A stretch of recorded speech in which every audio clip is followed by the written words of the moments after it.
Hello, my name's David Francione. I'm a psychotherapist through SSM Health, and I also hang out at Rock River and Waupun, Meadowview and Waupun, and STEM and Fond du Lac. And I'm here to talk to you all a little bit about stress. It's been a very stressful year for pretty much everyone. It can be very difficult to take care of ourselves, let alone our children.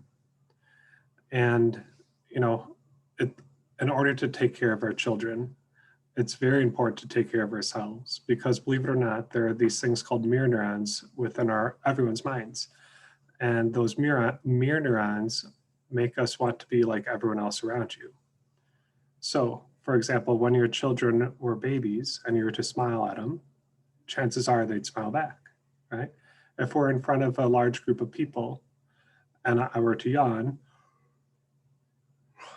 chances are some people are going to yawn, right? So as children start to grow up, they like to mirror the emotions and behaviors of those around them, right? And because you all are awesome parents, your children like to mirror the emotions of you.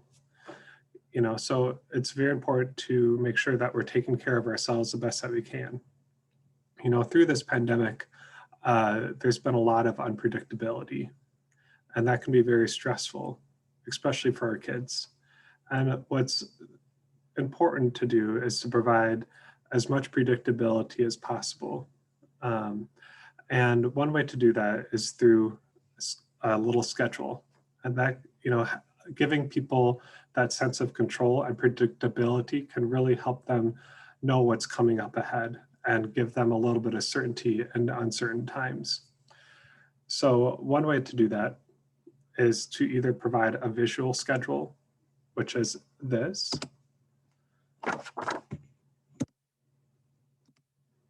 where we just lay out what our day is going to look like. So first we're going to do homework, next we're going to have dinner, and third we might play video games. And then as we go, cross these things off. And what's really important to do here is give the kids I call it the illusion of control, right? By giving them choices. We want to allow them to have some control over the schedule, right? So we could say, all right, for example, where would you like to do homework? Would you like to do homework upstairs or downstairs? Would you like to use a pen or pencil? For dinner, would you like to sit on the left side of the table or the right? Would you like to eat with a fork or a spoon? And for video games, would you like to play for 15 minutes or 20 minutes? What I want to do is provide the least acceptable thing that would be appropriate and what would be ideal. What would I settle for and what would be ideal in this situation? And for the older teens and stuff like that, what we can do is take this visual schedule and make it just slightly more grown up, I guess, by having, some predictability within, a schedule like this, where it breaks down what their day is going to be like Monday through, throughout the work week and weekends, and broken down into half an hour segments so you can know what's coming up. And, and then give some control over there in the weekends. A lot of kids really, really like something like that. What's also important to keep in mind is that everyone's trying to be successful at all times. There's this guy by the name of Dr. Ross Green, and he pitches this idea that, everyone's trying to be successful in everything that they do.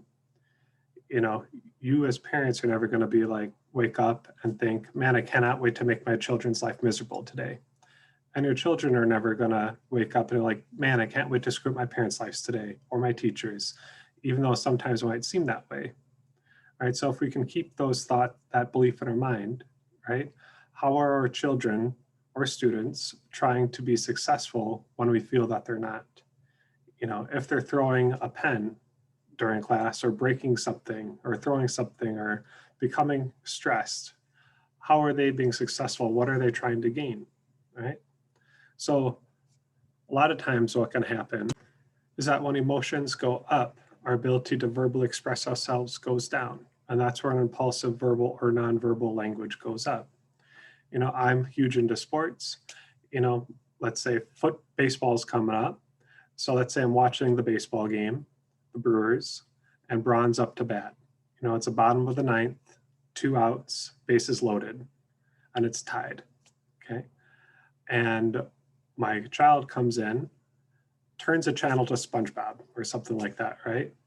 Chances are I'm not going to say, hey, buddy, you know, I was watching that. Would you mind turning it back so I can finish the game? I really want to see who wins, and you turning it made me upset. You know, chances are that my emotions are going to be up. My ability to verbally express myself goes down, right? And that's where I might be like, hey, what are you doing, right? My nonverbal language is going to go up. My impulsive verbal language is going to go up as well. However, for children, you know, a lot of times they're kind of in these moments frequently where pretty much everything is like that bottom of the ninth situation. So sometimes what can be helpful is to help kids understand the emotions that they're feeling, right? In order to, and help them express themselves. And with that, you know, it's important to gain curiosity into that child's experience. You know, how are they trying to be successful when they're upset? You know, if they're throwing things, what do they need? You know, let's say, you know, if their body's throwing something, it's trying to be successful by maybe de-stressing to get rid of, you know, some energy, right? So it's another way it can show them to get rid of some energy other than throwing something breakable. What if I threw a pillow at a wall instead, you know, made it into a game? You know, something like that. And sometimes what can happen is our kids are very, very smart, and we can sometimes find ourselves getting into a rational debate as well. Sometimes entering into these irrational debates with kids can be overwhelming for us, you know, because we'll try to be rationalizing with our children, you know, and sometimes taking a step back ourselves and taking a minute to gather our thoughts can be just as helpful, you know, moving forward and helping, kind of giving everyone a break. You know, another thing that can be helpful too in those moments, if I find myself getting overwhelmed, you know, just modeling, you know, and just saying like, hey, dude or buddy, you know, I'm getting overwhelmed. I need to take some belly breaths. And this can be a really great way to kind of gain control over my rational thoughts as well. And one way that we can do this is called like a 5-star breathing technique. So you kind of just take your hand, take a deep breath in through our nose, out through our mouth, in again through our nose, out through our mouth. And we just want to sit there and model this for our kids, you know, just remaining silent and modeling, hey, we're okay. You know, I'm hearing you. However, we need to kind of practice being calm for a minute. And the last thing I want to leave you guys with is, you know, to potentially change our perception of stress. You know, our body's stress response, believe it or not, is the same response as excited.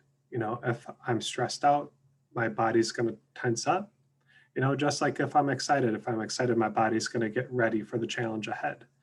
And there's this really cool video by Kelly McGonigal where she goes into that, and it's a TED talk. It's about 14, 15 minutes long, and she does a really great job of explaining how to change these perceptions of stress.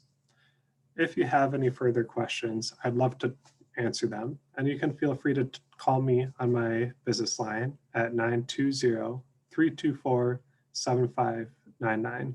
That's 920-324-7599. Thank you for watching, and I hope you have a great day. Bye.